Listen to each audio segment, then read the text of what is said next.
আচ্ছা, এখানে যেতে বলেছে? হুম। কিন্তু কতদিন থাকবে তুমি ওখানে? 5-6 দিন।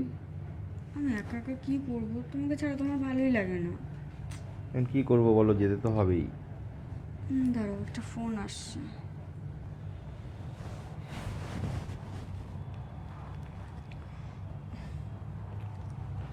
হ্যালো। হ্যালো বৌদি। হ্যাঁ বলো।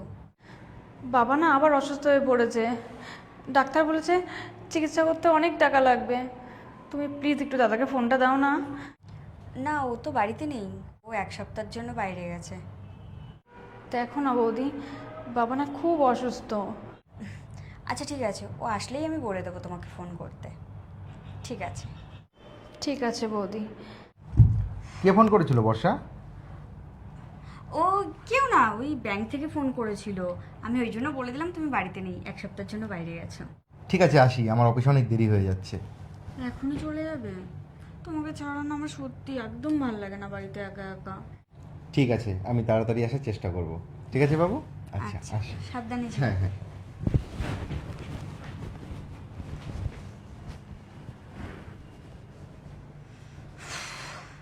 বাঁচা গেল বাবা।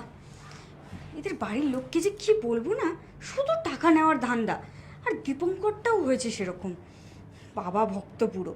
বাবার এটা হয়েছে ওটা হয়েছে, আজকে টাকা লাগবে কালকে টাকা লাগবে, যখনই টাকা চাই তখনই দিয়ে দেয়। বুড়োটা যে কবে মরবে, মরলে শান্তি পাই আমি। উফ।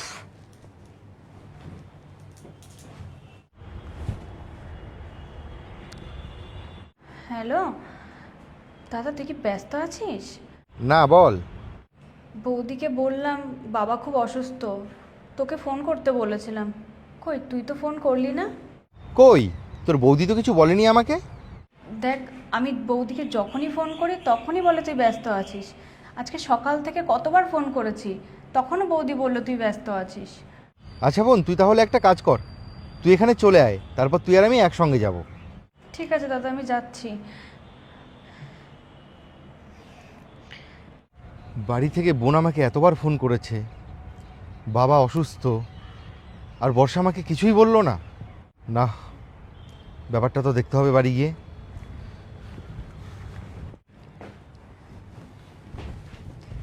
আরে চলে এসেছো তুমি? হ্যাঁ। বাহ, কথা রেখেছো তুমি, একদম টাইম মতো চলে এসছো। না, দেখলাম তুমি একা একা আছো বাড়িতে, তাই একটু তাড়াতাড়ি চলে আসলাম। বাবার কি হয়েছে বলো তো? বাবা বোন কেউই ফোন করছে না। ওরা হয়তো ভালোই আছে, এই কারণেই হয়তো ফোন করছে না। না, আমি একটা ফোন করে দেখি, অনেক দিন কিন্তু কথা হয় না। এই না না, ফোন করার কি দরকার আছে? আরে কোনো অসুবিধা হলে তো ওরা নিজেরাই ফোন করতো না, যখন ফোন করছে না তার মানে সব ঠিকই আছে, তাই না? না, আমি একটা ফোন করে দেখি না। না, আমি তোমাকে বারণ করেছি না, তুমি একদম ফোন করবে না। তোমাকে আমার দিব্যি তুমি ফোন করবে না বাড়িতে। কি হয়েছে, তুমি এরকম ব্যবহার করছো কেন? ও কি, কিছু না কিছু না, তুমি ছাড়ো না সব। কত কষ্ট করে এসছো, চলো খাওয়া দাওয়া করে নেবে, ঠিক আছে? দাদা। বোন, আয়, তুই চলে এসেছিস, ভালোই হয়েছে। আমি তো এক্ষুনি তোদেরকে ফোন করতে যাচ্ছিলাম। এই, তোমার কি কোনো বোধ বুদ্ধি নেই? হুট করে এই বাড়িতে চলে এসছো। এই, তুমি আমার বোনের সাথে এরকম ব্যবহার করছো কেন? এরকম ব্যবহার করবো না তো কি হয়েছে? ওইভাবে আমাদের বাড়িতে কেন চলে আসলো?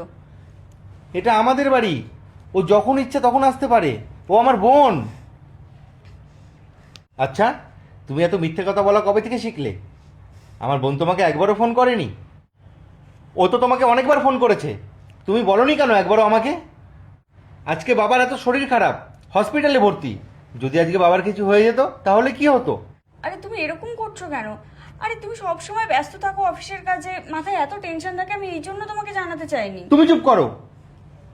বোন, তুই এবার সত্যিটা বলতো, তুই তোর বৌদিকে ফোন করলে তোর বৌদি কি কি বলতো?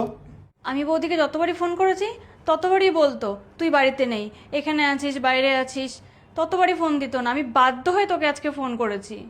দেখো, আমি তোমাকে টেনশন দিতে চাইনি, এই জন্য আমি তোমাকে বলিনি কিছু।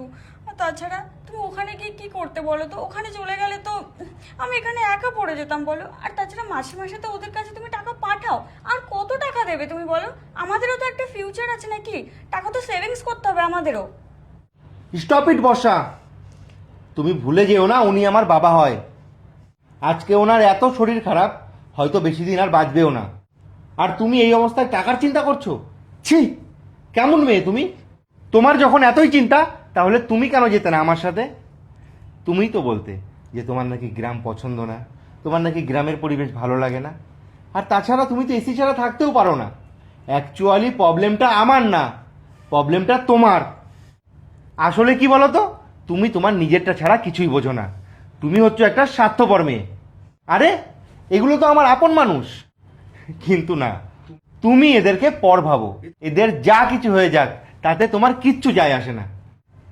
এত নিচু মানসিকতা তোমার, মন বলে কিছুই নেই। আজকে যদি তোমার বাবার কিছু হতো, তুমি পারতে এভাবে চুপ করে থাকতে, নাকি আমি পারতাম এভাবে চুপ করে থাকতে? বলো তো। সরি, আমি সত্যি এবার আমার ভুলটা বুঝতে পারছি। আমাকে প্লিজ তুমি ক্ষমা করে দাও। আমি বুঝতে পারিনি যে বাবার শরীরটা এতটা খারাপ। বোন, চল আমরা তাহলে যাই, আমাদের অনেক দেরি হয়ে গেছে। শোনো না, আমিও যাব তোমাদের সাথে। তুমি প্লিজ আমাকে ক্ষমা করে দাও, আমাকে আর ভুল বুঝে দেখো না। দাদা তুই প্লিজ বৌদিকে ক্ষমা করে দে, এত করে যখন ভুল বুঝতে পেরেছে। বৌদি তুমিও চলো আমাদের সাথে।